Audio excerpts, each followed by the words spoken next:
Fire a single electron at a wall with two gaps. Nobody watches which gap it goes through. The electron goes through both at the same time. It travels as a wave of probability and lands as an interference pattern, the kind you only get when something passes through two openings simultaneously. Now watch it. Put a detector at the gaps. Just look. The interference pattern disappears. The electron picks one gap, acts like a particle, like it was always going to do that. Nothing else changed. No force was applied. Nothing was moved. You looked, and that was enough to change what physically happened. This experiment has been run thousands of times. The result never changes. And nobody, not one physicist, can fully explain why. I've read a lot of explanations that try to make this sound less strange than it is. None of them work because the strangeness isn't in the interpretation, it's in the data. The double-slit experiment isn't new. We've known about this since the 1920s. What's newer, and what almost nobody talks about, is how far it goes. Because physicists didn't stop there, they kept pushing. What if you delay the observation? What if you erase which path information after the fact? What if two observers disagree about what happened? Each time the results got stranger. And each time the implications pointed somewhere that made a lot of people very uncomfortable. Not because it's mystical, because it's testable, repeatable, documented. The universe, at its most fundamental level, seems to behave differently depending on whether it's being watched. What that means, I genuinely don't know, but I think it's worth looking at seriously. So that's what this video does. In our first video, we looked at why the universe might have a processing limit, a speed of light that behaves like a data transfer rate. This experiment is the next layer of that same question. If you'd like to watch it, I'll leave the link above. John Wheeler, 1978, he asked a question that bothered him for decades. What if you wait? What if the photon has already passed through the double slit, already made its apparent choice? And only then do you decide whether to observe which path it took. He set up the math. The result was the same. The photon adjusted its past behavior based on your future decision, not metaphorically, physically. The interference pattern appeared or disappeared based on the choice made after the photon had already traveled. Wheeler later extended this thought experiment to cosmic scales. Imagine a quasar billions of light years away. Its light bends around an intervening galaxy. Two possible paths, like two slits. That light is arriving at your telescope right now. When you decide how to measure it, whether to look for which path or to let the interference pattern form, you're making a decision that, by this logic, influences the physical behavior of a photon that left its source billions of years ago. Wheeler concluded from this that the past doesn't have a fixed reality until it's recorded in the present. He called it the participatory universe. We don't just observe, we participate in creating what happened. I keep thinking about that phrase, participate in creating what happened. That's not poetry. That's a physicist's conclusion from an experiment. And here's what I keep sitting with. If the past isn't fixed until it's recorded, what does that say about history, about memory, about everything we think we know about what happened before us? I'm not drawing a conclusion. I'm just noting that the question doesn't stay in the laboratory. Wheeler's experiment messes with time. The next one messes with something even stranger, information itself. Then comes the quantum eraser. Kim Kulik, Shi and Scully, 1999. Here's what they did. They ran the double-slit experiment and recorded which path information. The interference pattern disappeared, as expected. Then they erased the which path information.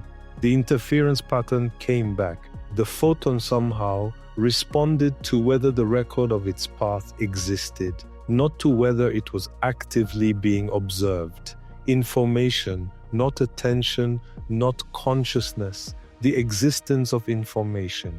This is the part that stops me, because it suggests that what physically happens to a particle isn't just about whether you're watching. It's about whether the record of what it did could, in principle, ever be known.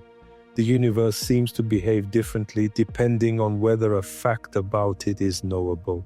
I don't have a clean explanation for that, neither does anyone else. But I want you to sit with what that actually means for a second. It's not just that the electron is shy, it's that the existence of a record, somewhere in principle, even if nobody ever reads it, changes what physically happened, which raises a question I haven't been able to shake. If information shapes reality, what are the oldest records on Earth actually doing? Which disturbs you more? You can leave your answers in the poll below. So far, these experiments involve particles, photons, things so small you need specialized equipment to detect them at all. What happens when you scale this up to people? Eugene Wigner proposed this in 1961. His friend is inside a closed laboratory. She measures a quantum particle and gets a definite result. But Wigner, standing outside, has no information about what happened inside. From his perspective, the entire lab, his friend, the particle, the equipment, is still in quantum superposition, still in a state of multiple possibilities. They compare notes. His friend says she saw a definite outcome. Wigner calculates that from his vantage point, she shouldn't have yet. For decades, this was a thought experiment, a philosophical puzzle.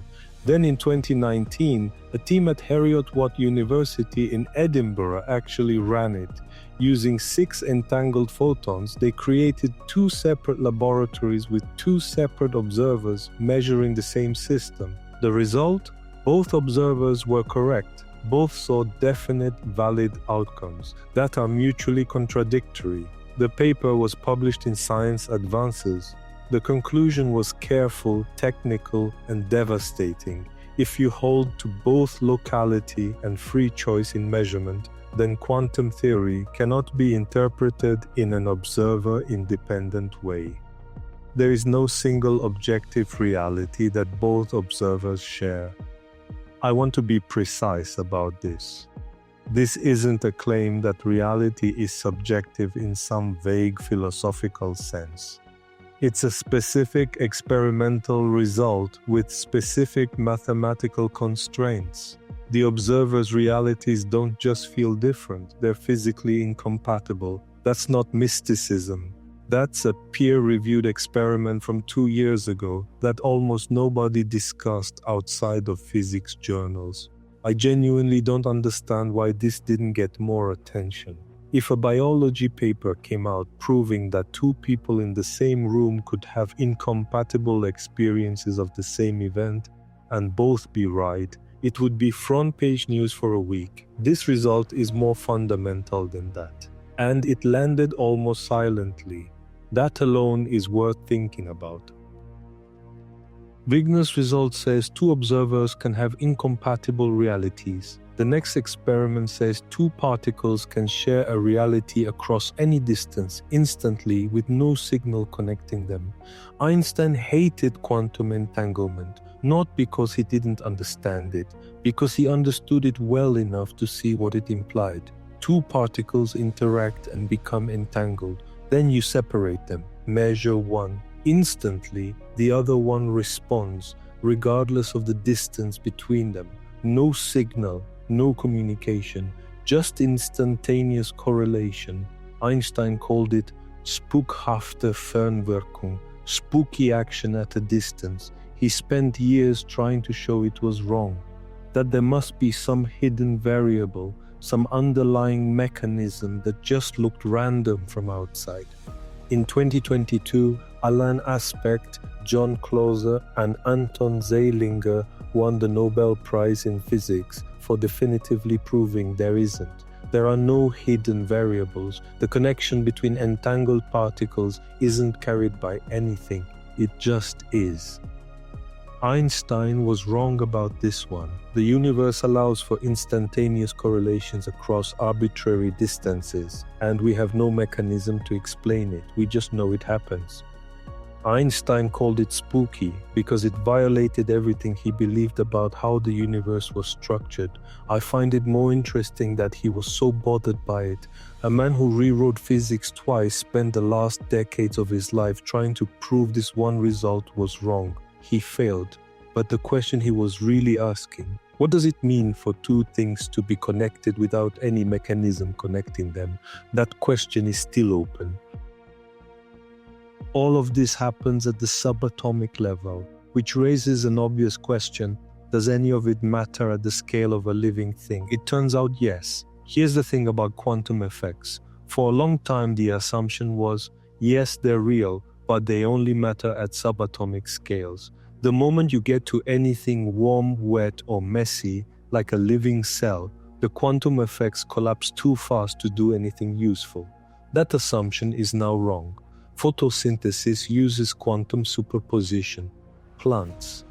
Right now, the absorbed photon simultaneously explores multiple pathways through the photosynthetic complex and takes the most efficient one. Measured, confirmed. European robins navigate using quantum entanglement in their eyes. The Earth's magnetic field affects entangled electrons in a protein called cryptochrome, and somehow the bird reads that signal as directional information. We don't fully understand how. Your sense of smell probably uses quantum tunneling. When a molecule binds to a receptor, electrons tunnel across an energy barrier that classical physics says they shouldn't be able to cross. The shape of the molecule alone doesn't explain smell. The quantum vibrations do. So the brain, which is warm, wet, and messy, operates inside a body that already uses quantum effects at the cellular level. The assumption that the brain is somehow immune to this is starting to look less like physics and more like wishful thinking. Roger Penrose and Stuart Hameroff have spent 30 years arguing that consciousness itself is a quantum process. That inside the microtubules, the tiny protein structures inside every neuron, quantum computations generate the moments of conscious awareness. The theory is called OR, Orchestrated Objective Reduction. It was dismissed for 2 decades on the grounds that the brain is too warm for quantum coherence. In 2014, quantum vibrations were found in brain microtubules. Hameroff still can't fully explain how anesthesia works. It switches off consciousness completely, and under this theory, it does so by disrupting microtubule quantum processes. Nobody has proven him wrong on this. Nobody has proven him right either. The question of whether consciousness is a quantum phenomenon is open, genuinely open. What I find strange is how little mainstream science wants to engage with it. The Penrose-Hameroff theory has been around for 30 years. It's made 20 testable predictions. 6 have been confirmed, none have been refuted. In any other field, that would generate serious funding and serious research. In consciousness studies, it mostly generates polite dismissal. I'm not saying they're right, I'm saying the resistance to finding out seems disproportionate to the evidence. Do you think consciousness could be a quantum process? You can leave your answers in the poll below. So here's where we are. The universe doesn't render unobserved things. The past isn't fixed until it's recorded. 2 observers can have incompatible realities, and life itself already runs on quantum effects. That's a strange picture, and the people who built it apparently thought so too. Here's what I find strange about the history of quantum mechanics. The men who built it kept turning toward ancient Indian philosophy, not casually, not in interviews they'd later regret. Seriously, privately, in letters and lectures and the books they wrote near the ends of their lives. Schrödinger was reading the Upanishads while developing the wave equation. He kept a copy of the texts on his desk. Near the end of his life he wrote, "The unity and continuity of Vedanta are reflected in the unity and continuity of wave mechanics." He believed consciousness was singular, that the appearance of many separate minds was an illusion generated by a single underlying awareness, which is, word for word, what the Mandukya Upanishad says. Heisenberg met Tagore in 1929. He later said that after their conversation about Indian philosophy, the crazy-seeming ideas in quantum theory suddenly made much more sense. That meeting is not in most physics textbooks. Niels Bohr chose the yin-yang symbol as the centerpiece of his coat of arms when he was knighted. The symbol for complementarity, the idea that apparent opposites are two faces of a single reality. He said the word complementarity itself came from thinking about Eastern philosophy. Eugene Wigner, in his Nobel acceptance speech, said, "There are two kinds of reality, my consciousness and everything else." These weren't fringe figures. Bohr, Heisenberg, Schrödinger, Wigner, these are the people who built modern physics from the ground up. And all four of them, independently, found themselves reaching toward texts written between 2,000 and 4,000 years ago, not because those texts predicted the math, but because the conceptual frame fit. Think about what that actually means. The most rigorous scientific minds of the 20th century looked at the results of their own experiments, results they could not explain in Western philosophical terms, and reached for ancient Eastern philosophy. Nobody told them to do this. It wasn't a trend. They did it separately across decades without coordinating. That pattern is either a coincidence or it's telling us something. The idea that observation participates in creating reality, that separateness is an illusion, that the universe is informational at its base. The Mandukya Upanishad, written around 800 BCE, opens with, "All this is Brahman, this self is Brahman." And then it describes four states of consciousness: waking, dreaming, deep sleep, and a fourth state beyond all three, called Turiya, which is the witness of all the others. The Copenhagen interpretation of quantum mechanics says, there is no reality independent of observation. The observer participates in what exists. I'm not saying these are the same thing. I'm saying they're asking the same question. And that brings us back to where this channel started. There's a thread running through all three videos now. In the first one, the universe has a speed limit that functions like a data transfer rate, a minimum pixel size, error-correcting code inside fundamental equations. It behaves like something that was built. In the second, 12,800 years ago, something reset the surface of the Earth, and the civilizations that came after all told the same story about a previous world that ended. The oldest written records say the same thing in different languages, and here, at the most fundamental level of physics, reality doesn't exist in a fixed state until it's observed. The past is not fixed until it's recorded. Two observers can have mutually incompatible realities and both be correct. These could all be coincidences, three separate things that happen to rhyme, or they could be facets of the same question. What is this place? What's it made of? Who, if anyone, was here before us, and what did they know? The tablets the Sumerians left behind describe the me, the divine records on which all of existence was written, rules that governed every physical law, information objects. The Vedic texts describe Maya, not illusion in the casual sense, but a constructed appearance, a projection, something that exists as a pattern rather than a substance. These descriptions were written before physics existed as a discipline, before anyone had the tools to run a double-slit experiment. And yet, I'm not claiming the ancient texts predicted quantum mechanics. That would be too clean and probably wrong. What I'm saying is something more uncomfortable, that these traditions were asking the same questions, and that the people who eventually had the tools to test those questions kept ending up in the same place. Whether that's convergence, coincidence, or something else, I genuinely don't know. But I think it's worth taking seriously instead of filing under mythology and moving on. In our last video, we went through the Younger Dryas, the event that may have reset civilization 12,800 years ago. and what the oldest cultures said about it afterward. The connection to what we're discussing now isn't obvious, but it's there. If you'd like to watch it, I'll leave the link above.